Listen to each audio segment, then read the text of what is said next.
서치호 교수님하고는 제가 GS 건설의 사회이사를 같이 한 2년이 있어서 서치 교수님께서 학회장을 하실 때 저한테 강의를 부탁을 해서 이제 처음 보게 됐었습니다. 사실 제가 이제 이런 강의를 주로 기업의 임원들 대상으로 많이 하고요.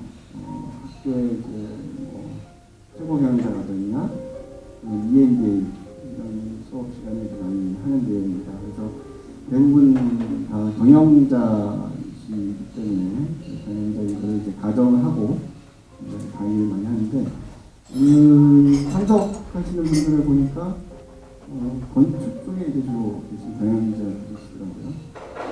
근데 여러분 골프 얘기 잠깐 하면 골프를 잘 치시면 그러면은 골프의 하나의 원리가 있잖아요. 그 원리가 뭐 남자 다르고 여자 다르고 뭐 젊은 사람 다르고 노인 다르고 그러지 않잖아요. 다 똑같잖아요. 어떤 원리는 하나를 관통하는 그 이론이 있듯이 재무관리라는 것도 마찬가지입니다. 여러분들이 뭐 건축 사무소를 하든 아니면은 큰 삼성전자 같은 큰 회사에 제조를 하든 아니면 뭐 쿠팡 같은 유통을 하든 그 모든 경영을 관통하는 이론이 있어요. 그 이론을 알고 경영하는 거하고 모르고 하는 거는 천지 차이예요. 골프를 치더라도 내가 뭐를 잘못했을 때 내가 뭘 잘못했다는 걸 아는 거하고 이게 왜 이러지 그래서 맨날 책탓하는 건 다르잖아요. 그러니까 이론을 딱 알면 그다음부터는 내가 뭘 잘못한 이유를 알고 그거를 다시 수정해 갈 수가 있는데 이론을 모르면 수정을 할 수가 없어요. 어떤 때문에 어떤 때문에. 제가 이제 오늘 여러분들한테 드리는 강의는 어떻게 보면 이제 재무관리, 그러니까 돈과 관련된 기업에서의 의사결정이 어떻게 이루어져야 되는가에 대한 철학적인 이야기를 할 겁니다. 그러니까 재무관리로 보통 이제 사람들이 많이 생각하는 게 어디에 투자해야 돼요. 이병 교수님께서 말씀하신 것처럼 어떻게 하면 돈을 벌까 뭐 그런 걸 이제 많이 생각하시는데 저는 전공이 그런 쪽이 아니고 기업이 어떻게 하면은 좋은 의사결정을 할까.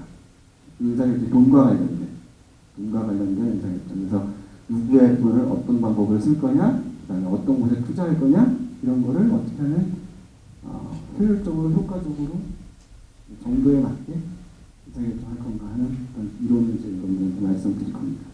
두 파트로 나눠서 제가 말씀드릴 건데 첫 번째 파트는 기업 가치의 이해라는 주제로 여러분들이 이제 어떻게 하면 내가 갖고 있는 이 사업체의 가치를 높일까 하는 거를 먼저 얘기를 할 거고요. 그 다음에 이제 조금 더 세부적으로 넘어가서 어떻게 하면 이제 의사결정을 돈과 관련된 의사결정을 효율적으로 할 건가 이런 이야기를 할 겁니다.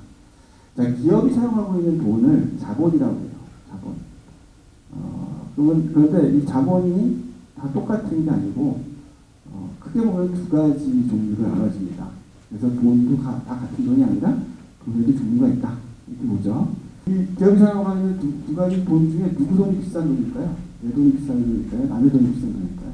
자, 이렇게 한번 우리가 생각해보요. 여러분이 한 10억의 일돈이 있는데 투자를 할 겁니다. 10억을. 그 10억을 어디다 투자할 거냐면 현대자동차가 발행한 회사채를 산다. 이렇게 가정을 해보죠. 요즘에 회사채 수익률이 은행 이자율이 워낙 낮기 때문에 회사채 수익률이 굉장히 낮아요. 연에 한 3%면은 아주 잘 나오는 거예요. 이 현대자동차가 망하지 않는 한 현대자동차 회사채를 지금 사서 1년을 두고 있으면 3%는 번다고 가정을 해봐요. 그래서 회사채를 사면 약 3% 번다라는 걸 알고 그 다음에 이제 주식을 사면 어떻게 될까 한번 알아봤어요. 그런데 여기를 가서 물어봤더니 증권사에 물어봤더니 증권사 직원이 말하기를 현대자동차 주식 지금 사면 1년 동안 들고 있었을 때 기대되는 수익률이 3%입니다. 이렇게 얘기했다면 여러분들이 그 10억을 가지고 회사채를 살까요? 현대차 주식을 살까요? 주식을 사요? 회사채 사야 돼요. 주식 사시면 안 됩니다. 왜냐하면 회사채는 회사가 망하지 않는 한 3%를 내가 받는 거잖아요. 원금과 함께. 주식은 어때요? 3%를 기대하는 거지 3%가 확실한 게 아니에요. 그러니까 불확실한 3%보다는 확실한 3%를 선호하는 것이 정상입니다. 확실한 3%가 불확실한 3%보다 좋은 거예요. 자, 그러니까 여러분들이 만약에 현대차 회사채 대신에 주식을 사려면 주식을 샀을 때에 얻을 수 있는 수익률이 몇 %라고 하면 회사채 대신 주식을 할까? 똑같은 4% 아니죠, 그죠? 4%라고 하면 사겠어요? 그것도 별로 매력적이지 않아요, 그죠? 그냥 4% 할래. 신경 쓰기 싫어. 예. 6%? 굉장히 이거하죠. 한 10% 되면 어때요? 그러면 뭐 회사채 3%는 너무 낮으니까 10%? 플러스 마이너스 해갖고 한 5, 6%될 수도 있고 한 15, 6%될 수도 있고 괜찮겠네? 그러니까 무슨 얘기냐면 회사채 수익률 3%라도 만족하지만 투자자 입장에서 주식은 한 10% 돼야 만족합니다. 자, 이제 기업의 입장으로 돌아가서 생각해봐요. 기업이 돈이 필요해요. 하고 살려고. 그래서 이제 자본을 조달을 해야 되는데 두 가지 종류의 돈을 쓸 수 있다 그랬죠? 회사채를 발행해서 채권자 돈을 쓸 수도 있고요. 그러면 3% 벌어주면 돼요. 그런데 주식을 발행해서 주주 돈을 쓰면 몇 % 벌어줘야 돼요? 10% 벌어줘야 돼요. 주주 돈은 내 돈, 채권자 돈은 남의 돈. 그죠? 남의 돈은 3%만 벌어주면 되죠? 주주 돈, 내 돈은 10% 벌어줘야 됩니다. 그래서 내 돈과 남의 돈 중에 내 돈이 비싸다라는 것을 꼭 기억하고 계셔야 돼요. 한때 어느 증권사 대표님이 이런 말을 했어요. 왜 싼 주주 돈을 안 쓰느냐. 그 신문 기사에 났습니다. 그 증권사 대표 그 다음에 어떻게 됐는지 뻔하죠. 잘렸을 거예요. 말도 안 되는 거죠. 왜 싼 주주 돈을 안 쓰느냐. 주주 돈이 제일 비싼 돈인데 주주 돈을 안 쓰냐고. 얘기를 하신 분도 계셨어요. 금융권에 계시는 분이.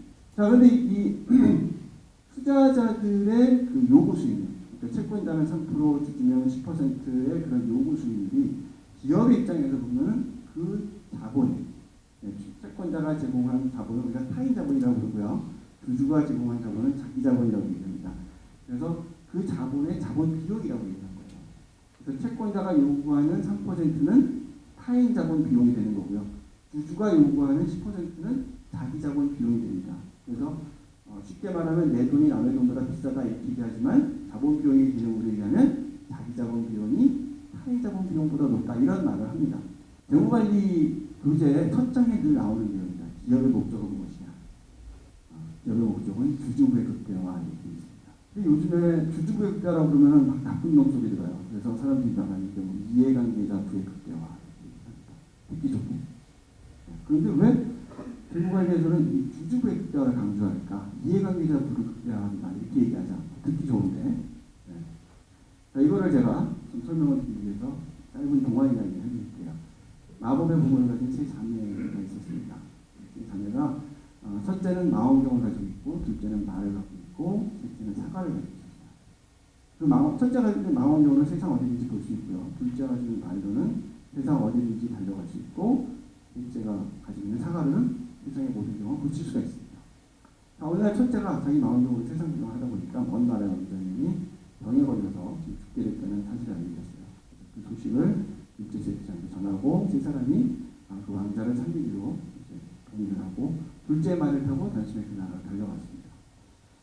달려가서 이제 왕을 찾아뵙고 셋째가 자기 사과를 왕한테 드리면서 왕자님께서 이 사과를 주시면 당연히 나을 겁니다. 이렇게 말을 했어요. 왕자가 죽어가니까 뭐든지 써봐야 되겠죠? 그래서 왕이 그 사과를 왕자한테 먹였습니다. 그랬더니 정말 왕자가 사과를 먹고 병에서 나은 거예요. 그래서 이제 왕이 사랑하는 왕자 보고 명령하기를 너를 구하러 와준 이 세 자매 중에 한 사람을 너가 왕자비를 맞이하면 좋겠다. 이렇게 합니다. 물론 이제 여기서 가정은 세 자매들이 왕자비가 되는데 동의한다는 얘기겠죠. 옛날 이야기니까 그냥 그렇게 넘어가세요. 자, 그래서 이제 왕자비를 선택을 해야 되는데 만약에 여러분들이 동화 속의 왕자라면 누구를 왕자비로 선택하시겠어요? 네. 네. 동화책을 읽고 오신 것 같은데요. 동화책의 설명하고 똑같이 왕자가 셋째를 선택하고 왜 셋째냐 했을 때 나온 대답이었습니다. 첫째와 둘째 건 자기 것을 그대로 갖고 있는데 셋째는 저에게 다 주었지 않았냐, 주지 않았냐. 그래서 동화는 아름답게 끝나요. 이제 셋째 왕자비가 되는 셋째를 축하해주면서 첫째, 둘째가 떠나는 걸로 아름답게 끝납니다. 근데 이게 현실은 어떻게 했어요? 첫째하고 둘째가 그렇게 순수하게 축하해주고 떠나기 힘든 상황일 거예요, 아마. 근데 이제 지금 여기서 이제 셋째라고 바로 답을 해주신 분이 있어서 그냥 넘어갔는데 사실은 첫째라고 답하시는 분들 상당히 많아요. 왜 첫째냐 그러면 발견을 하지 않았냐. 발견을 안 했으면 그 다음은 어떻게 되는 거냐. 뒤에 아무것도 없다. 근데 자기 직업에 따라서 굉장히 다르게 답을 합니다. 대체로 이제 연구소에 가면 R&D 하시는 분들 발견이 중요하죠. 첫째가 왕자를 살리는데 가장 큰 기여했다 이렇게 얘기하십니다. 병원에 갔더니 이구동성 셋째라고 그래서 왜 셋째냐 약을 주지 않았느냐 네, 그렇게 얘기하는데 둘째가 없는데 둘째를 선택하시는 분이 딱 한 분 계셨는데 그분 말씀은 첫째가 갖고 있는 망원경 보는 거 어렵지 않고 셋째가 갖고 있는 사과 그냥 주면 되지만 둘째가 가진 말은 어렸을 때부터 하는 훈련도 받아야 되고 가는 중에 사고도 날 수 있고 이게 노동의 강도가 제일 세다. 그래서 둘째의 기여가 가장 크다 이렇게 얘기하십니다. 근데 그분이 직업이 궁금해서 뭐냐 그랬더니 이건 학회에서 제가 발표했었거든요. 학회에서 중소기업인 대상으로 하는 그런 강의를 했었는데 거기 인사관리 교수님과 계셨던 겁니다. 인사관리 교수님 입장에서는 노동의 강도가 제일 센 게 제일 많은 보상을 받아야 된다 이렇게 생각하시는 거죠. 자 그런데 이걸 이야기를 한번 반전을 시켜봤어요. 어떻게 시켰느냐. 셋째의 사과를 먹고 왕자가 죽었다. 자, 이번에 여러분들이 왕의 역할을 합니다. 왕으로서 어차피 죽을 왕자였지만 얘네들이 와갖고 살린다고 그러고 죽였어. 세 자매 중에 한 사람을 왕자의 죽음에 책임을 져라. 상에 쳐라. 라고 한다면 누구를 상에 쳐라고 할까요? 셋째일 것 같죠? 아까 마음속으로 첫째라고 생각하셨던 분 혹시 있으면 이번에 지금은 첫째가 죽어야 된다고 생각할까요? 안 그래요. 네. 자, 대부분의 첫째를 선택하신 분이나 둘째를 선택하신 분이나 셋째가 죽어야 될 때에서는 난 모르겠다. 그러니까 왕자가 죽었더라면 같이 죽었을 수 있는 사람이 셋째다라는 거예요. 그죠? 왕자가 살았을 때 다시 돌아가서 생각해봐야 해요. 왕자는 누구를 선택해야 될까? 누구 선택해야 될까? 셋째 선택해야 될 거 같잖아요. 제일 예뻐서도 아니고 제일 젊어서도 아니고요. 네? 그 사과를 먹어서도 아니고 사과가 없어져서도 아니고 제가 볼 때는 동화에서는 사과가 없어졌다고 표현했지만 재무관리의 관점에서 보면 셋째가 왕자를 살리는데 가장 큰 위험 부담을 한 거예요. 재무관리라는 학문은 자본주의라는 이 정치 체계는 위험과 보상의 원칙이 지켜지는 게 가장 중요한 거예요. 고위험, 고수익. 우리 모르는 사람 없죠. 그런데 제가 왕자가 살았을 때 누구한테 가장 큰 보상을 해야 될까라는 질문을 던졌을 때 위험에 대한 생각을 안 합니다. 우리 익숙하지가 않아요. 그게. 하지만 위험에 대한 보상을 우리가 안 하면 어느 누구도 그 위험 부담을 하려 하지 않습니다. 신규 사업이나 해외 사업 하시는 임원들 계시면 손 들어보라고 그래요. 몇 분이 손 들어요? 제가 그분들한테 묻죠. 혹시 그 신규 사업, 해외 사업 성공하면 회사에서 약속하는 게 있습니까? 없어요. 대부분 약속하는 게 없어요. 열심히 잘해봐. 이거예요. 근데 실패하면 어떻게 될 것 같아요? 옷 벗어야 될 것 같아요. 그런 거예요. 그럼 그건 뭐예요? 실패할 가능성이 높은 신규 사업이나 해외 사업을 하는 거죠. 고위험. 그런데 약속된 거는 없고 페널티만 있는 거예요. 저수익. 고위험 저수익 사업이 되는 거예요. 그거는. 그러니까 회사에서 신규 사업할 사람 손 들어 그러면 누가 들어요? 아무도 안 들어요. 해외 사업할 사람 손 들어봐 아무도 안 들어요. 왜? 보상이 없으니까. 위험에 대한 보상이 없기 때문에. 그래서 제가 우리나라의 대기업들이 지금 신규 사업도 제대로 못하고 해외 사업도 못하고 하는 이유가 위험에 대한 보상이 없다. 우리는 위험에 대한 보상이라는 거를 하지 않고 항상 좋은 게 좋은 거지 그러면서 n분의 1을 하는데 결국 그 n분의 1이 우리나라의 기업들이 자기 스스로 구멍을 파고 무덤으로 가는 길이다.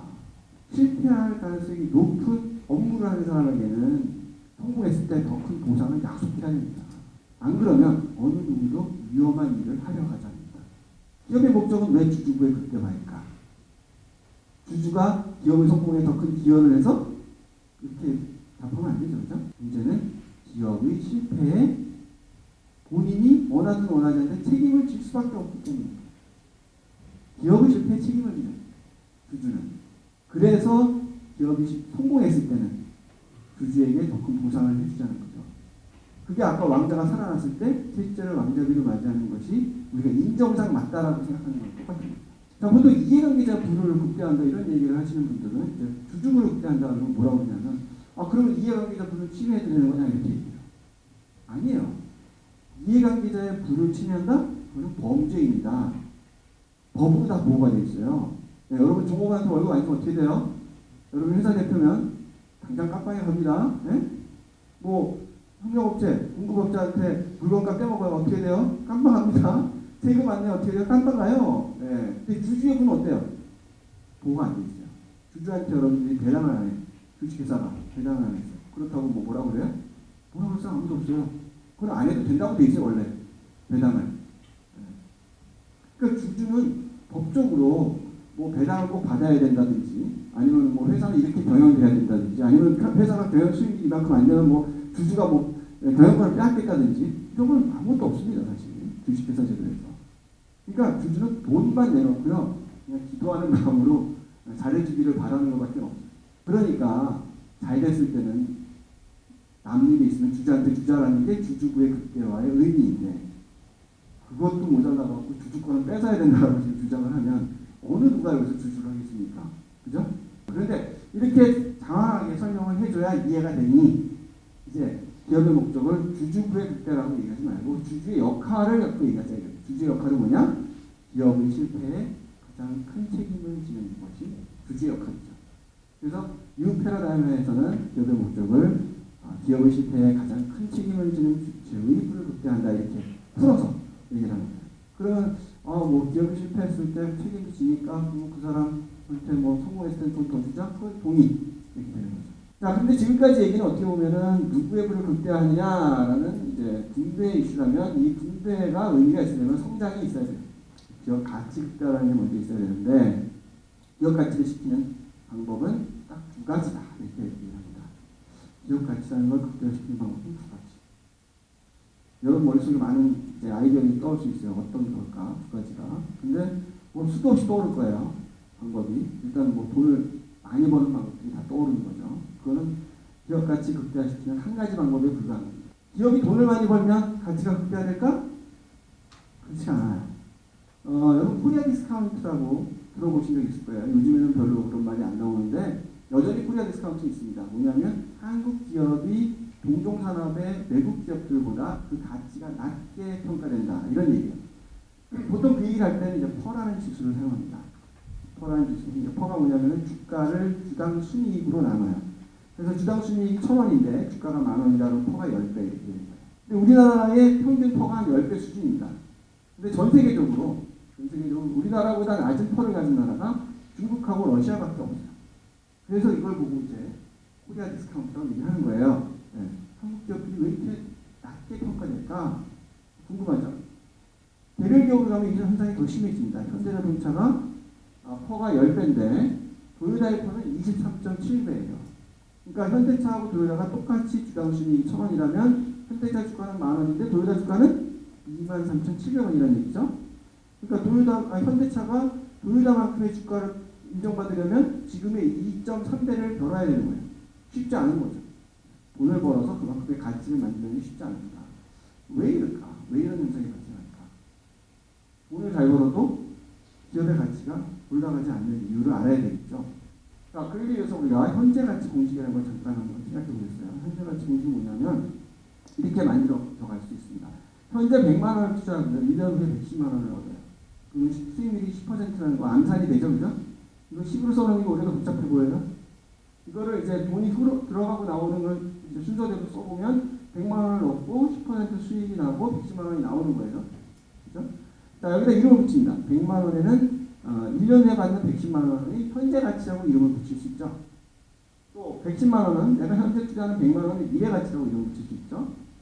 그 다음에 10%는 아까 수익률이라고 얘기했지만 또 다른 이름은 이제 할인율, 이자율 이렇게 다양한 이름이 있습니다. 경우에 따라서 다 다르게 불러요. 자, 이번에 이제 이름을 가지고 식을 만들어봐요. 100만 원 현재 가치라고 했고 10% 이자율이라고 했고 110만 원은 미래 가치라고 했고 그러니까 미래 가치를 구하는 식이 나온 거예요. 이제 반대로 현재 가치를 구하는 식으로 바꾸면 미래 가치를 알고 할인율을 알면 현재 가치를 알 수 있어요. 미래에 이 회사가 돈을 얼마를 벌까를 추정을 하고 그거를 할인하면 그것이 곧 기업의 가치가 되는 거예요. 부동산에도 이게 적용이 됩니다. 부동산에. 그러니까 부동산 가격이라는 것은 부동산에서 발생하는 임대 수입을 할인하는 거예요, 사실은. 그래서 임대 수입이 정해져 있으면 할인율에 의해서 부동산 가격이 정해져요. 자, 예를 들어서 1년에 1,000만 원의 임대 수입이 있는 오피스텔입니다. 얼마예요? 얼마면 될까요? 1년에 1,000만 원의 임대 수입이 나오는 오피스텔 얼마면 여러분들이 사시겠어요? 자, 생각해보세요. 여러분들이 만약에 5억을 주고 임대 수입이 1,000만 원이 나오는 오피스텔을 산다면은 임대 수입을 그 5억으로 나누면 수익이 얼마가 되는 거예요? 2%밖에 안 되지. 2%. 아니 왜 2% 벌려고 고생을 해요? 그냥 은행에 넣었지. 그죠? 오피스텔을 산다면 은행 이자율보다 높아야 되겠죠. 부동산에 투자하시는 분들이 요즘에 이제 벌고자 하는 수익률, 그리고 투자자의 요구 수익률이죠. 그것도 부동산 투자자의 요구 수익률은 약 5% 정도 된다고 보면 됩니다. 5%. 그러면 1,000만 원의 임대 수익이 5%가 되려면 금액이 2억. 그죠? 2억 이상을 주고 사면 비싸다라고 보면 되는 거죠. 2억 이상을 주고 산다는 얘기는 그 1,000만 원이 5%가 안 되는 거니까 여러분은 그 수고 대비 얻는 수익률이 너무 낮다 이렇게 보면 되는 거예요. 그런 식으로 해서 부동산 가격이라는 것도 결국 이 1,000만 원이라는 임대 수익을 5%라는 할인율로 할인을 해서 나오는 거예요. 이걸 가지고 사실 지금 부동산 가격의 움직임을 한번 생각해 보면 먼저 이제 2000년부터 2005년도 사이에 부동산 값이 올랐어요. 굉장히 많이 오른 거 여러분 다 아시죠? 노무현 정권 때. 왜 올랐느냐? 대부분 이제 노무현 정권의 실정을 많이 얘기를 하죠. 그런데 문제는요, 부동산 값이 그렇게 2배, 3배 막 오른 게 우리나라만이 아니에요. 전 세계적으로 그랬어요. 노무현 대통령의 실정이 전 세계에 똑같이 올렸다? 그렇게 얘기할 수 없죠, 그죠? 우연히도 우리나라의 특정 조건이 잡았을 때 어떤 현상이 똑같이 일어났냐면 전 세계적으로 금리가 내려갔어요. 금리가 내려간다는 얘기는 투자자들의 요구 수익률이 내려간다는 얘기가 똑같아요. 자, 예를 들어서 은행에 여러분들이 예금을 했는데 연 5%를 받을 수 있다 그러면은 여러분 부동산 투자하면서 연 5% 수익 낼 수 있다 하면 만족하겠습니까? 안 하죠. 최소한 10% 몰아야 돼 이렇게 생각할 수 있어요. 그죠? 자, 그러면 똑같은 1,000만 원의 임대 수익이 나오는 오피스텔의 가격이 어떻게 됐어요? 나는 1,000만 원을 버는 거가 내 투자금의 10%는 돼야 되라고 생각하는 거잖아요. 그럼 오피스텔의 가격이 얼마가 돼야 돼요? 1억. 그죠? 네. 그러니까 금리가 높으면 똑같은 임대 수익이 나오는 오피스텔, 부동산의 가격도 낮아질 수밖에 없습니다. 반면에 금리가 낮아지면 부동산의 가격은 반대로 올라갈 수밖에 없어요. 근데 그 현상이 신기하게도 2000년부터 2005년도 사이에 있었고 다시 2017년부터 2020년까지 지금 반복해서 나타나는 거예요. 그 금리가 반토막 날 때마다 투자자의 요구 수익률이 똑같이 반토막이 나면 부동산 값이 어떻게 돼요? 2배? 4배 이렇게 올라간다.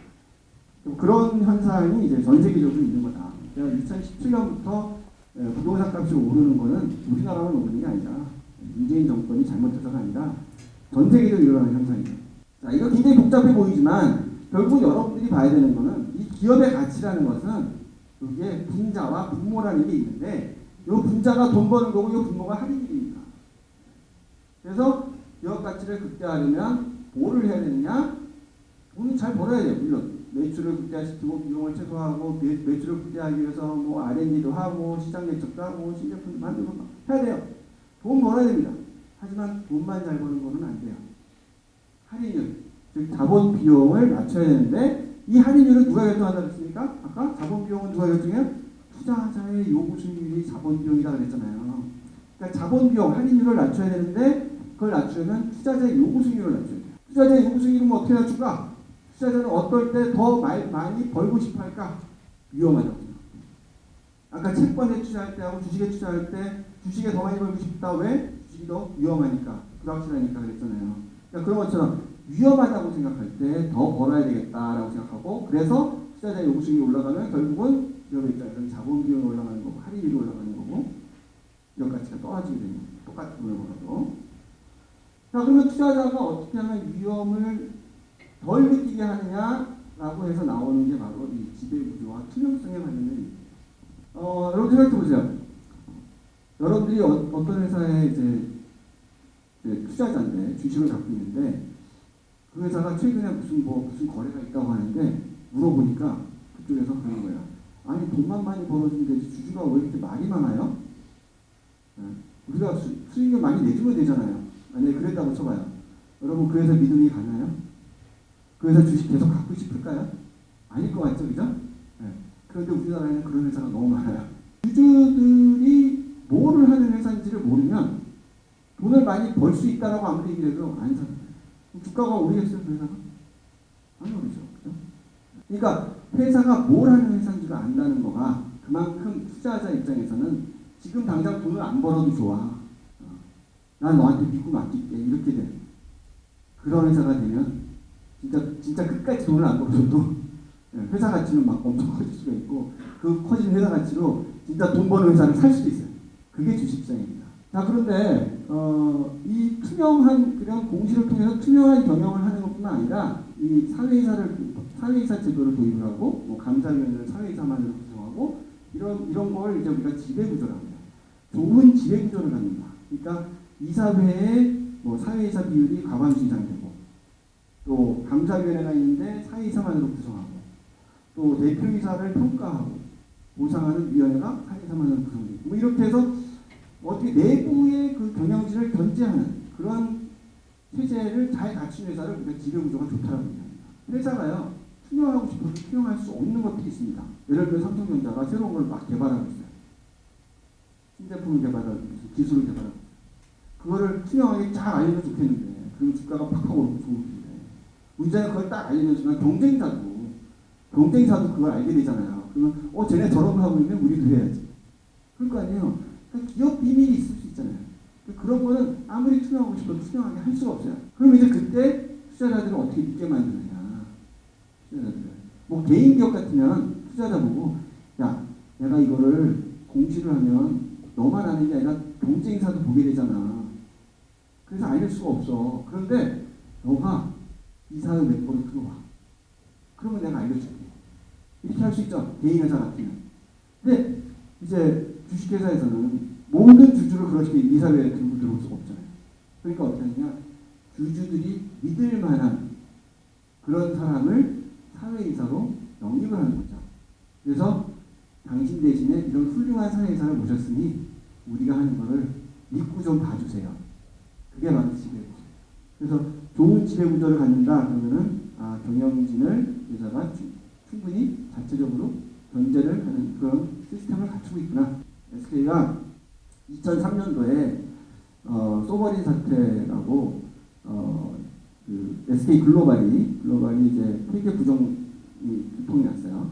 그래서 주가가 막 그냥 반토막 해갖고 뭐 지금 15만 원 하는 그 회사의 주식이 그 당시에 7천 원이었습니다. 7천 원. 그때 소버린이라는 그 영국계 헤지펀드가 25% 지분을 이제 모아가지고 경영권을 도전했죠. 주총 넣어라. 그다음에 이사회 뭐 교체하자. 뭐 이렇게 해서 경영권 도전했었는데 굉장히 편법적인 방법을 썼어요. 사실은 원래 이 주식시장에서 그 상장회사의 주식을 5% 이상 사게 되면 신고를 하게 되죠. 일주일 내에. 그래서 경영권에 내가 도전을 하겠다. 너희가 방어하면 방어해라. 이런 식의 시그널을 줘야 되는데 이 SK 소버리는 그 당시에 5개의 그 페이퍼 컴퍼니를 만들어요. 그래서 이 페이퍼 컴퍼니가 각각 4.95%씩 매집을 해서 나중에 한꺼번에 25%를 들고서 나타나요. 불법이에요, 사실은. 우리나라 정부가 참 취약한 게 우리나라 기업한테 엄청 강해. 근데 외국 기업한테는 엄청 약해. 그게 참 안타깝죠. 근데 그래서 이제 소버린을 징계를 해야 되는데 사실 뭐 징계도 안 하고 뭐 그렇게 했는데 그때 SK가 어떻게 그 위험을 벗어나냐는 SK가 스스로 우리가 지배구조 개선하겠다 하면서 SK 그룹의 전 계열사에 사회이사 제도를 도입합니다. 2003년도. 그때 당시만 해도 그 이사회를 갖다가 뭐 전부 다 뭐 사회이사를 과반수 이상 해야 되고 이런 건 없었어요. 근데 비상장 계열사조차도 이사회를 만들고 사회이사를 주겠다. 이렇게 하면서 투명성을 굉장히 외부에다가 광고를 하게 되죠. 그러면서 이제 주가가 그 다음에 쭉쭉 올라가서 소버리는 뭐 주식 이익으로 주가가 올랐으니까 그걸 차익 실현하고 이제 나가고 그렇게 해서 이제 SK가 다시 경영권을 갖게 되죠. 자, 근데 지금까지 얘기는 이제 주주의 입장에서 기업의 가치라는 것이 오르면 좋겠다 이런 걸 얘기했다면 임직원들 입장에서는 왜 기업의 가치가 급격해야 되는 것이 좋을까? 자, 이걸 얘기하려면 먼저 대기업의 대주주는 왜 지분이 적을까라는 거죠. 먼저 생각해봐야 돼요. 돌아가신 이건희 회장이 삼성전자의 지분을 3% 주고 있었어요. 그게 한 18조 된다는 거죠. 그렇죠. 이제 삼성전자의 시가총액이 한 300조 정도 되니까. 근데 제가 만약에 이건희 회장의 입장이었다면은 그 좋은 회사를, 삼성전자의 지분을 왜 3%만 안 갖고 있었을까? 나라면 한 50%씩 갖고 있었을 텐데. 이제 왜 적은 지분을 갖고 있느냐 하면은 적은 지분을 갖고 그룹을 변경하려고 한 거 아니냐. 여기도 조금 저기도 조금 해가지고 그룹을 변경하려고 하는 이런 얘기를 합니다. 근데 농담 삼아 어떤 말이 있냐면은 삼성그룹에는 삼성전자하고 삼성후자가 있다 이런 얘기를 합니다. 무슨 얘기냐? 삼성그룹을 삼성전자하고 후자로 이렇게 딱 묶잖아요. 전자가 아닌. 삼성전자가 훨씬 큽니다. 후자 다 더해도 전자는 안 돼요. 요새 왜 똘똘한 집 한 채란 얘기도 했는데 왜 이건 회장은 안 그랬을까? 삼성전자 주식만 한 50% 갖고 있지. 나머지 다 버리고. 지분이라는 게 어떻게 결정되는지를 잘 이해를 못하고 하는 소리입니다. 자, 여러분 10억의 여윳돈이 있다고 아까 상상을 해보자 그랬는데 그 10억의 여윳돈으로 내가 지분 100%라는 회사를 만들었어요. 장사가 엄청 잘 되는 거예요. 그래서 매출액이 첫해 100억인데 그 다음에 200억 날 것 같아요. 그럼 어떻게 해야 돼요? 매출액이 200억 날 것 같아요. 어떻게 해야 돼요? 준비를 해줘. 여러분이 건축사무소를 하더라도 뭐 직원도 더 뽑고 사무실도 늘리고 매출이 늘어날 때 준비를 해야 될 거 아니에요. 무슨 돈을 해요? 난 이미 대돈 10억 다 나갔는데 어떡하죠? 빌려달라고 그래. 누가 빌려줘요? 스타트업에다가. 어떡하죠? 누구한테 돈을 또 투자를 받아야 되는 거죠. 네? 그래서 내가 10억 투자했는데 누가 또 10억을 투자하면 내 지분은 그 순간 어때요? 100% 지분이었던 내 지분이 50%. 회사가 한 번 두 배를 크면요. 내 지분은 반토막이 나는 거예요. 50%. 두 번째 두 배를 크면 15%. 한 번 더 두 배를 크면 12%. 한 번 더 6%. 한 번 더 3%. 회사를 두 배씩 5번만 키우면 100% 지분이 3% 지분이 되는 거예요. 이건희 회장의 잘못은 회사를 5번 두 배를 키운 겁니다. 그런데 그걸 가지고 지분도 적은데 무슨 경영을 하니 뭐 황제 경영을 하니 뭐 그룹 경영을 하려고 한다니. 그럼 앞으로 중소기업인들은 무슨 생각을 하게 돼요? 회사를 키우면 저렇게 되는구나. 회사를 키우지 말아야 되겠다. 그래서 1000억 매출을 하는 회사의 오너들이 가장 행복하다고 그러죠. 아무도 간섭 안 해요. 1000억 매출하면 5%만 순이익이 나도 50억이에요. 그럼 생각해보세요. 1년이 52주입니다. 네. 세금 낼 거 다 내고 50억 1년에 나오면요. 일주일에 1억씩 써야 돼요.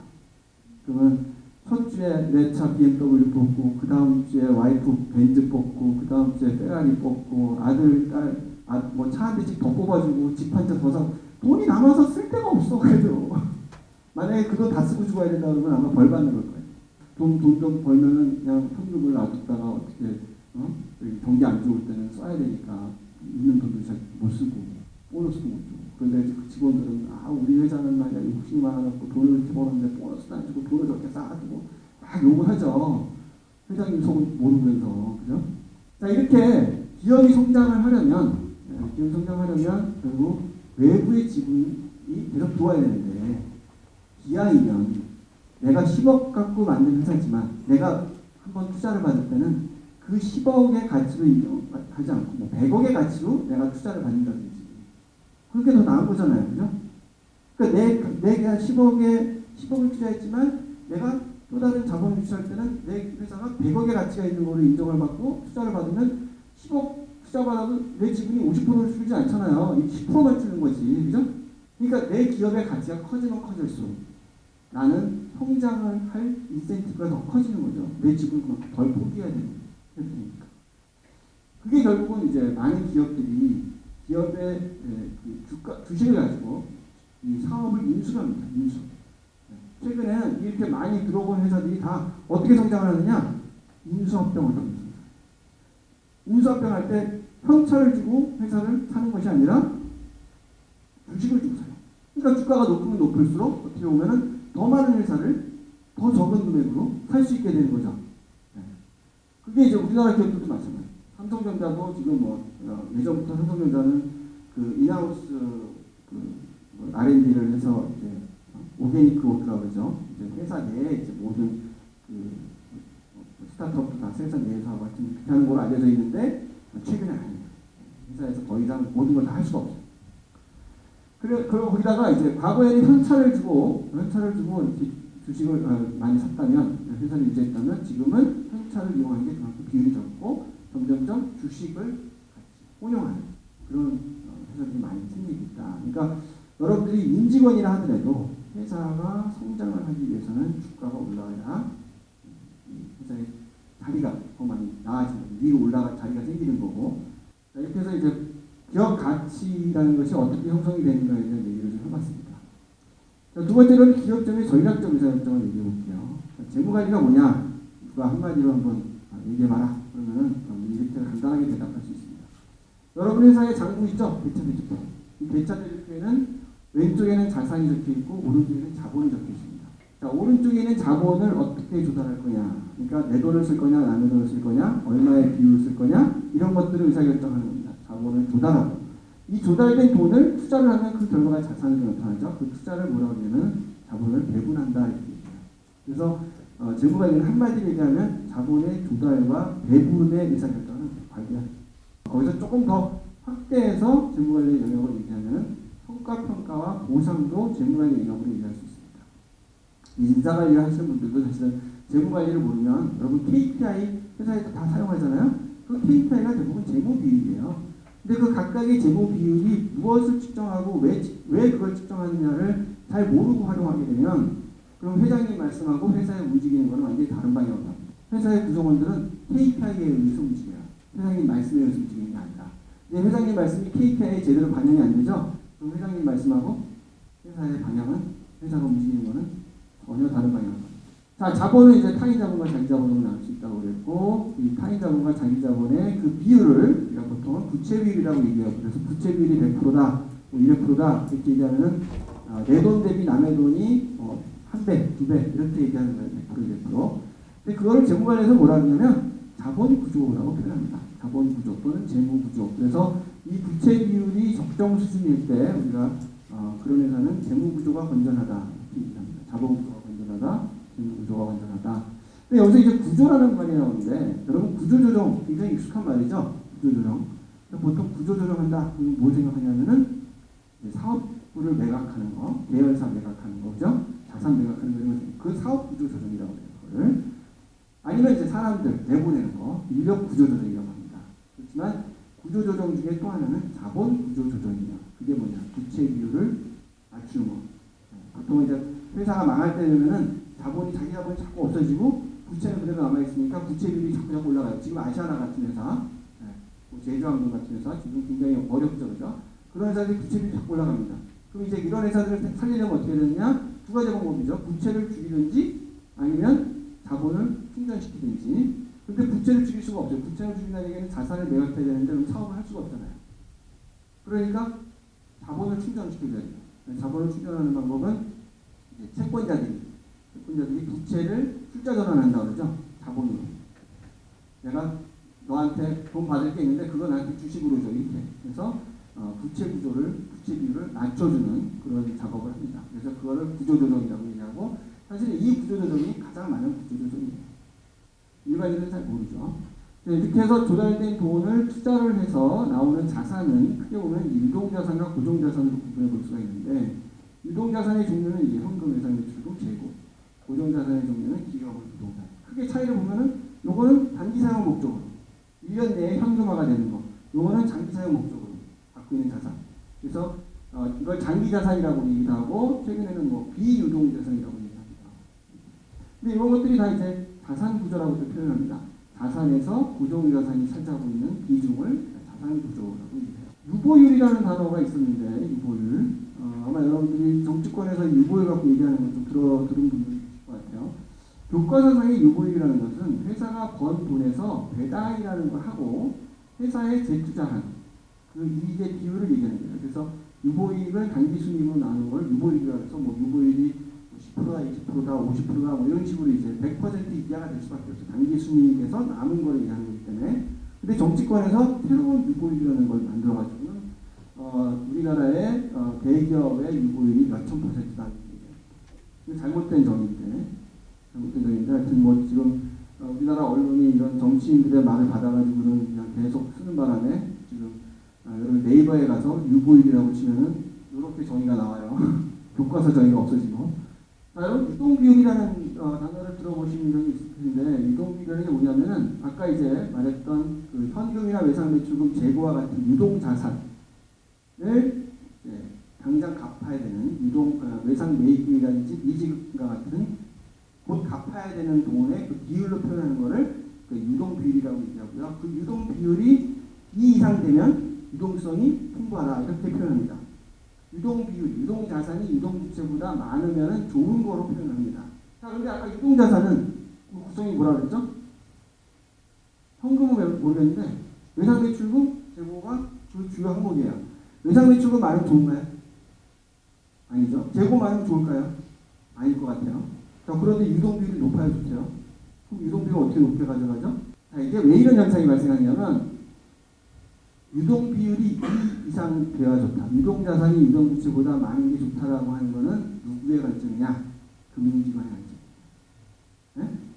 채권자의 관점이죠. 채권자는 돈 받을 때 외상매출금이나 재고 같은 것이 또 현금이 돈을 회수할 것이 좋은 거잖아요.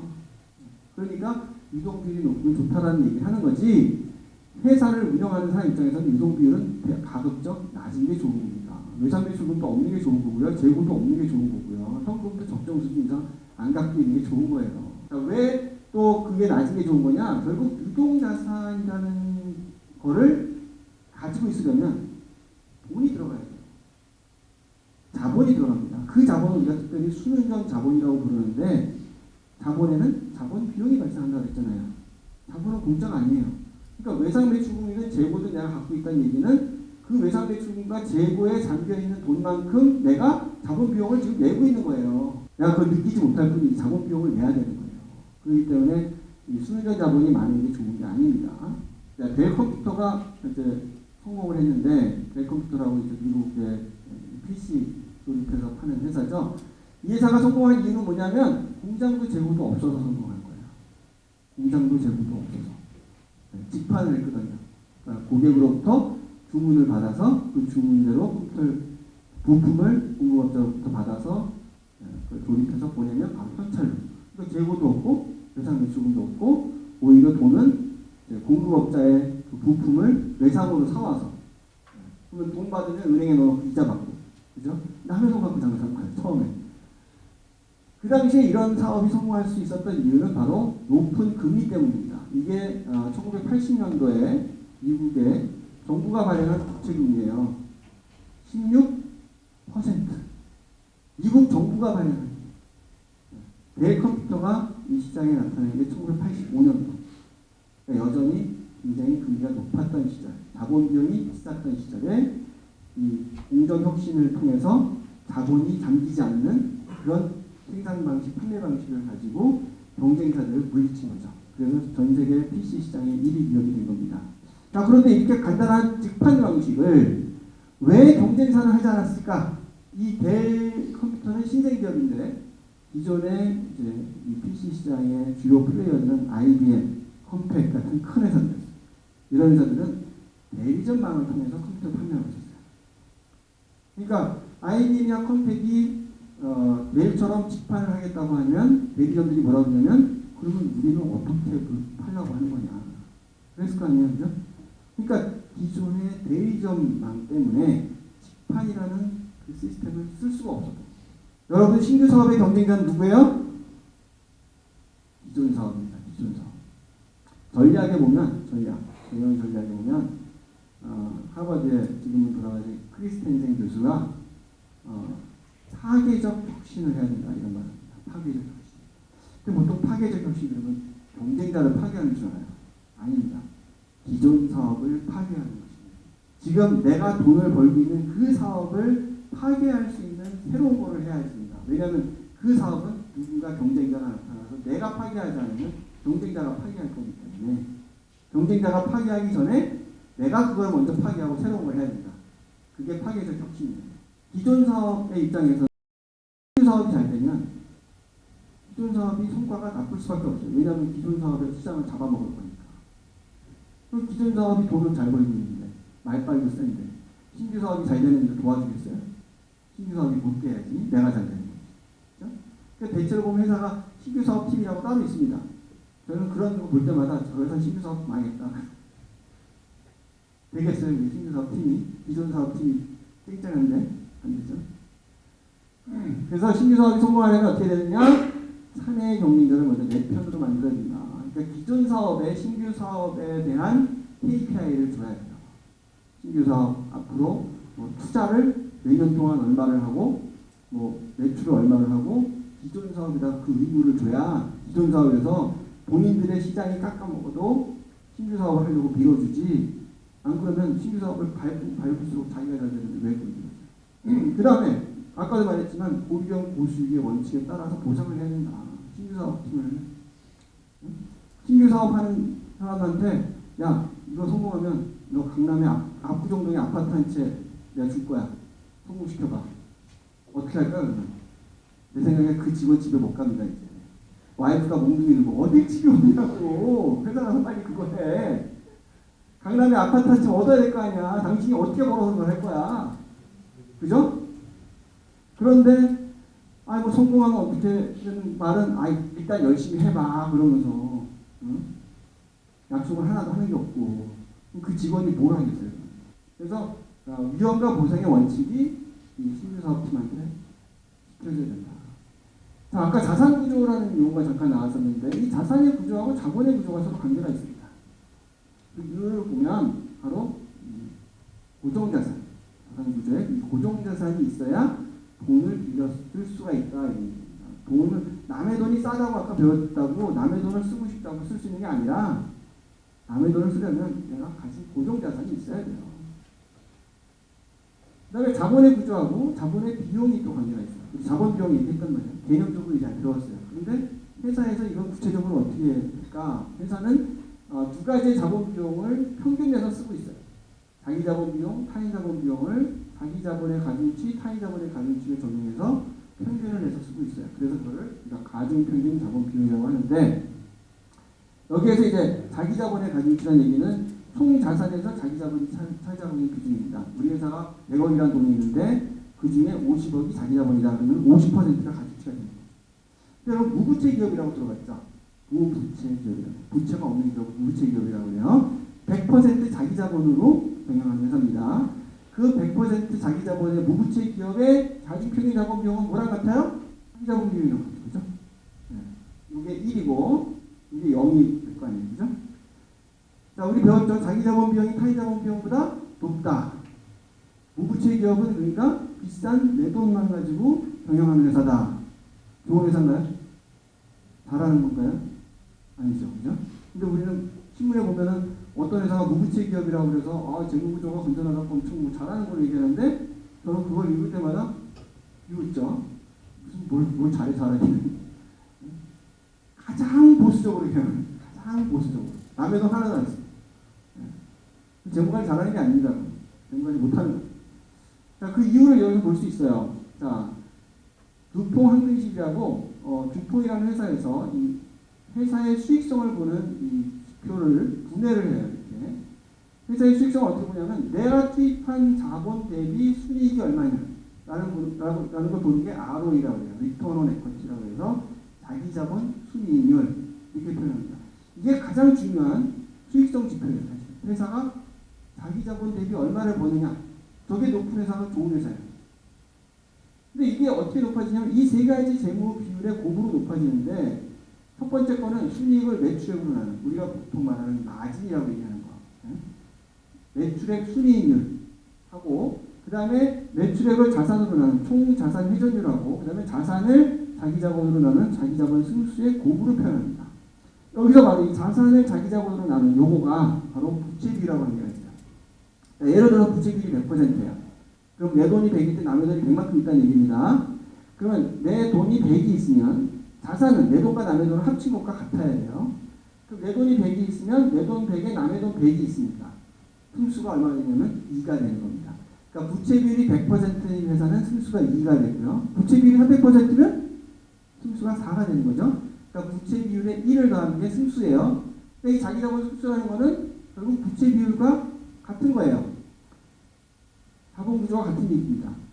자, 이 ROE는 또 요 두 개만 곱하면 순이익을 자산으로 나눠서 ROA라고 또 표현합니다. 그러니까 총 자산 대비 순이익은 얼마냐 이렇게 표현하는 겁니다. 그래서 ROE는 ROA의 부채 비율을 곱한 것과 같다 이렇게 볼 수 있는 거죠. 자, 현대자동차하고 포드자동차를 한번 비교해봤습니다. 현대자동차가요, ROA는 5%, 포드는 ROA가 3%라서 ROA만 갖고 보면 현대자동차가 포드보다 수익성이 좋은 회사입니다. 자, 그런데 현대자동차의 부채 비율은 100%, 그래서 순수가 2, 포드는 부채 비율이 700%, 순수가 8.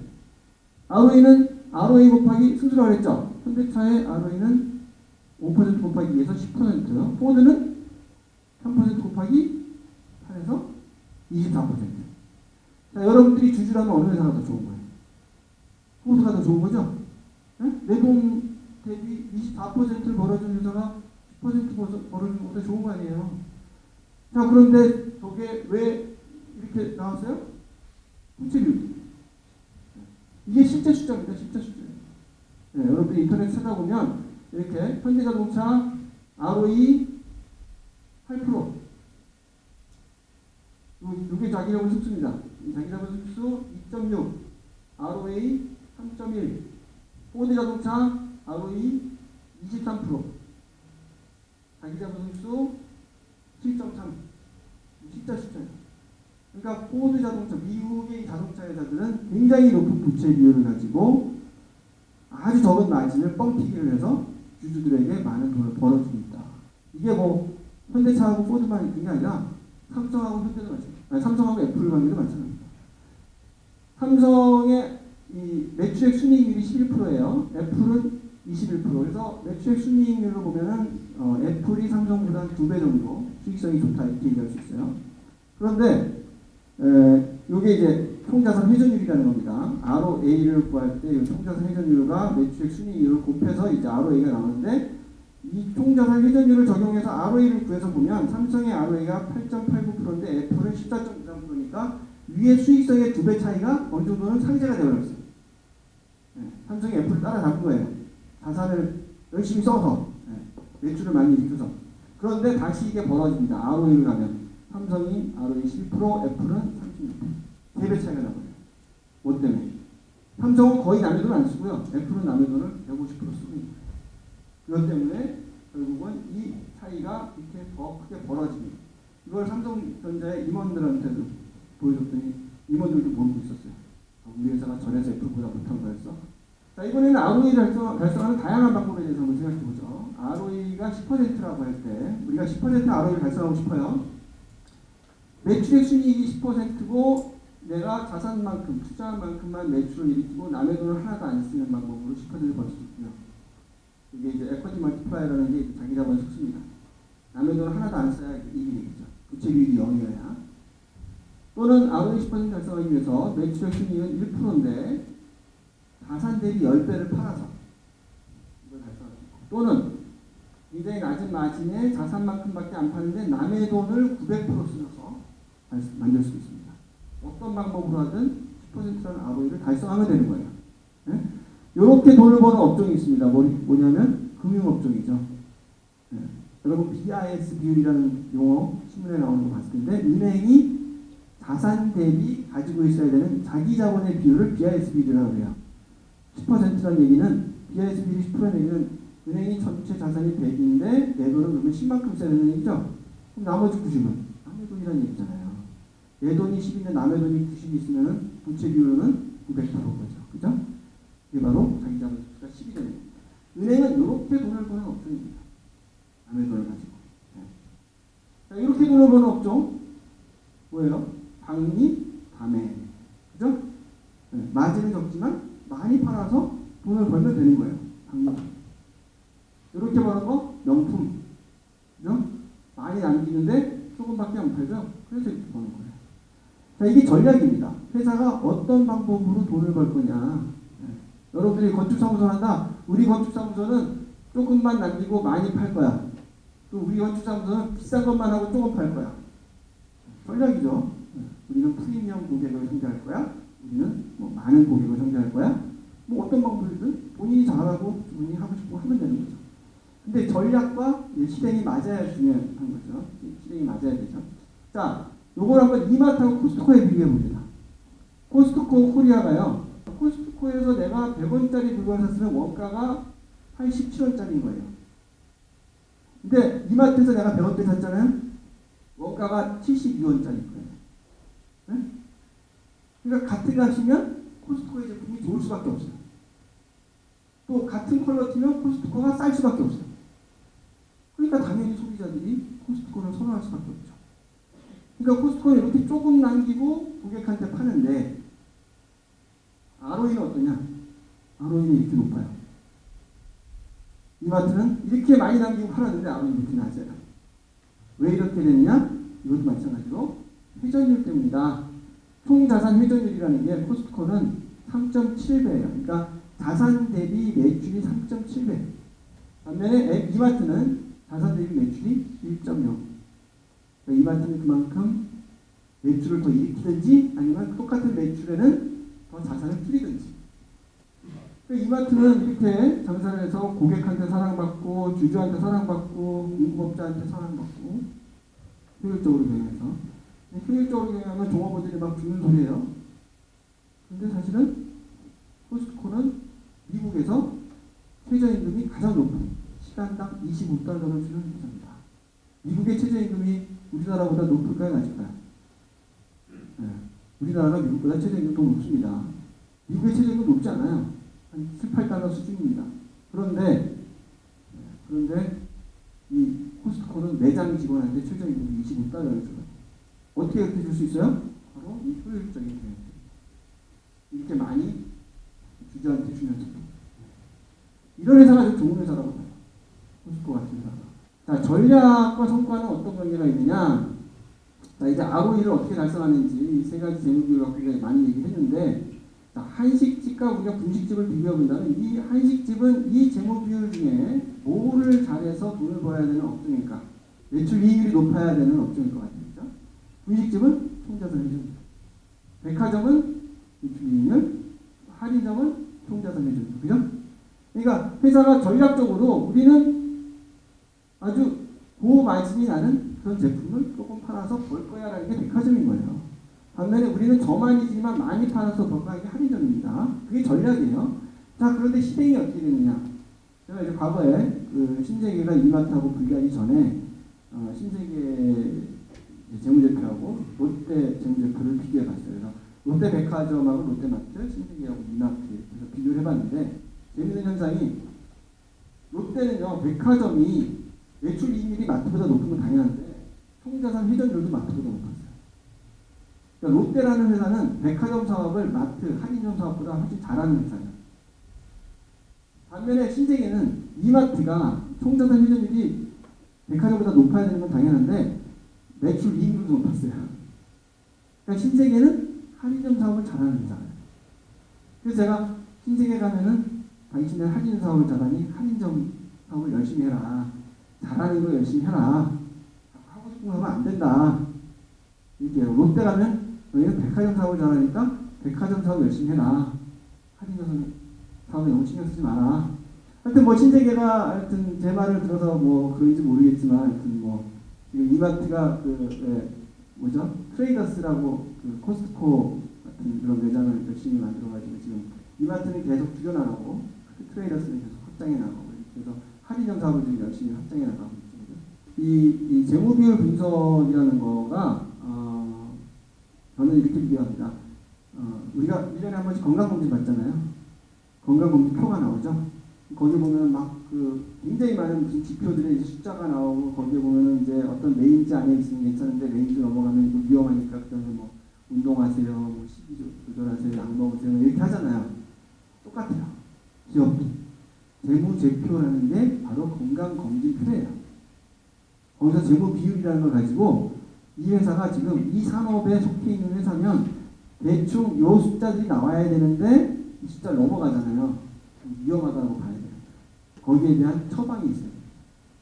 근데 그거를 회사의 대표가 또는 회사의 CFO가 또는 그 회사를 도와주고 있는 회계법인이 그런 지적을 해주고 우리가 건강검진 받았을 때 의사들이 이렇게 뭐 그렇게 하라고 이렇게 가이드 해주듯이 해야 되는데 그걸 안 하면 어떻게 돼요? 회사의 구성원들은 다 열심히 일을 하는데 지금 우리가 운동 열심히 하는데 어디에 암이 생겼는지 모르고 하는 거랑 똑같은 거죠. 건강검진 안 받고 계속 열심히 운동하고 열심히 잘 먹으면 잘 살 것 같지만 그렇지 않잖아요. 어딘가 나도 모르게 망가지는 데가 있죠. 그러니까 그런 거를 계속 기억해야 되는 거죠, 사실. 그럼 건강검진을 받아야 돼요. 재무비율 분석을 해야 되는 거예요. 그래서 뭐를 잘하는지 또 뭐가 약한지 약한 건 어떻게 고칠지 처방을 받아야 되는 거예요. 자, 뭐 뒤에 내용도 좀 있지만 시간이 지금 어떻게 되나요? 지금 9시 10분 전. 네, 그러면 이제 강의는 여기서 끝내고 그 질의응답을 좀 하는 게 낫지 않을까요? 네, 감사합니다. 네.